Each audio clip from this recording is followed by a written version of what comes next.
Hello everyone. Welcome to the Enthu English Podcast. I'm Claudia Woyas, your Enthu English coach, and I'm thrilled to be here with you today. If you've ever felt that initial excitement in learning a new language, only to encounter a roadblock later on, you're definitely not alone. Today we're going to explore some powerful aspects to keep your enthusiasm alive and your goals in sight. And we'll cover 3 key areas.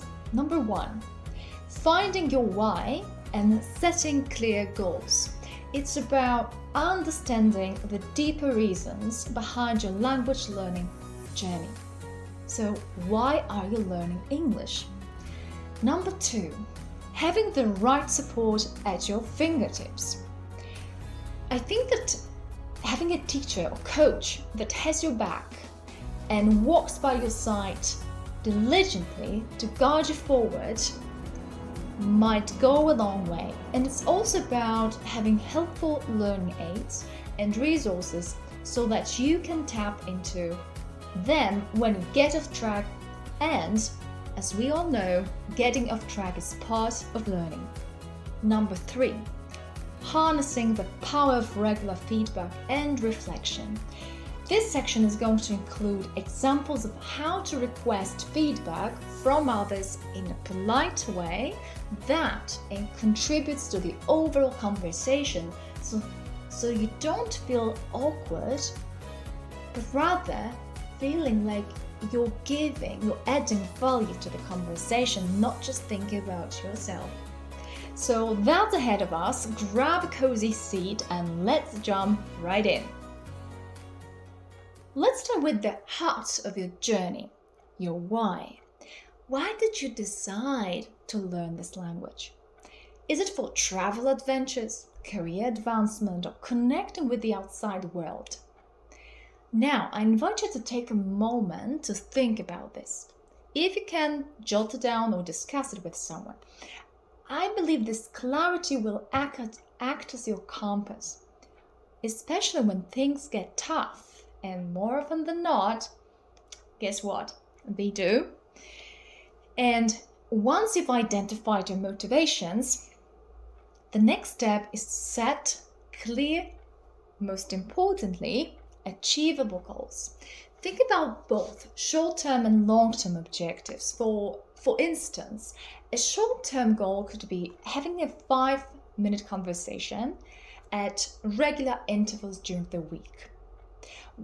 Of course, conversation in English, while a long-term goal might be achieving fluency. But again, since fluency can be rather abstract and vague and subjective, make sure that you define what you mean by it to gain even further clarity about your goals.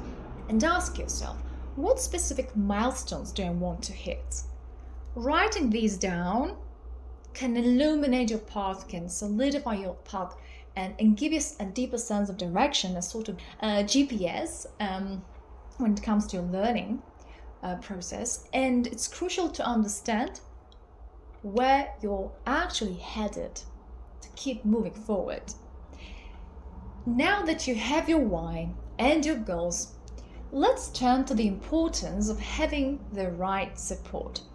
A teacher, as I've mentioned, a teacher or coach can be invaluable on your language learning journey because they can provide guidance, encouragement, and accountability, so they keep you accountable, responsible for your learning, helping you at the same time navigate challenges, obstacles, and celebrate small, big successes. What's more, it's really important to have helpful learning aids and resources. So outside or apart from having a coach or teacher, have these in place, have them at your fingertips. So these can include apps, websites, and community groups that keep you engaged constantly, consistently, and engaged and motivated when you hit a snag, when you hit a wall, and where you find yourself in a place like this, you're making no progress at all. Having a solid support system like this means you're never alone in your learning process. So feel free to reach out to your coach or peers when you need help or support, and don't hesitate to lean on them. So I think that this collaboration can be a source of fresh perspectives and even new strategies, tips that will allow you to overcome obstacles more easily and with, maybe I would dare to say, a broad smile on your face. Now, speaking of support, let's include the element of feedback into the picture. This is another treasure in your learning journey. We know that sometimes feedback doesn't come to us when it's most needed. We just need to get out there and engage to get it. Developing this readiness to ask for feedback is essential. And if you want to do this, if you're ready to do this, remember to be direct yet polite. Just try phrases like, I'd like to know if it all makes sense to you. What are your thoughts? How does it sit with you? Any questions popping up? Or simply, what do you think? Did I miss anything important? This kind of open communication not only helps you improve in terms of your communication, right? Linguistically speaking, but also strengthens your relationships with others, and it turns your need for feedback into natural flow or extension of your conversations. And building on feedback, let us discuss reflection. Imagine after conversation or an email exchange, you take a moment to analyze the experience and you ask yourself and you reflect on what went well, where did you struggle, how did you feel throughout the conversation.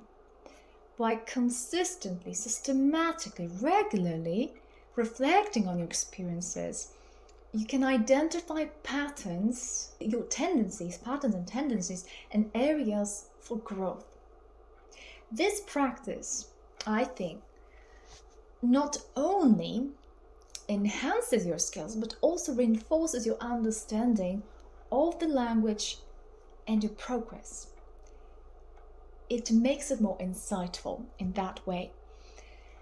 Now let's continue with the theme of communication. And here's another vital skill. It's reading the room. I'm talking about paying attention to the subtle cues around you, to these subtleties, like how people react when you speak.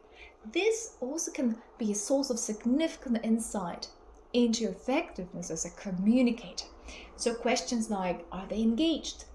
Might pop up. Or nodding, are they nodding in agreement? Or do they seem confused? These reactions can, again, guide your adjustments and help you improve, especially in real time. So just keep watching.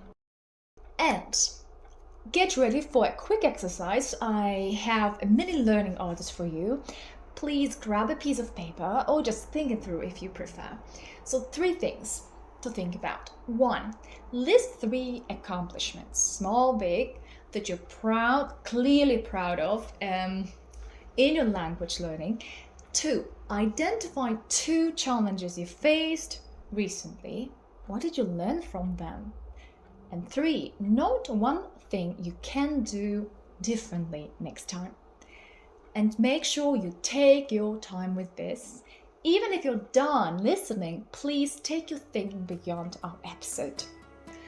Alright, as we wrap up today's episode, remember that it's absolutely normal to hit a wall, to hit a snag while learning a language.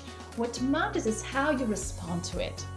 With a clear vision, a commitment to feedback, and a spirit of reflection, you put yourself in a beautiful position to overcome any bumps along the way. I believe in your learning stamina and can't wait to hear about your progress. If you found today's episode helpful, please share it with fellow learners, and to subscribe for more Enthu English tips. Thank you for joining me on this language exploration. There's more to come.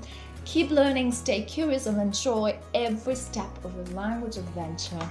Until next time, I'm your Enthu English coach. Bye bye.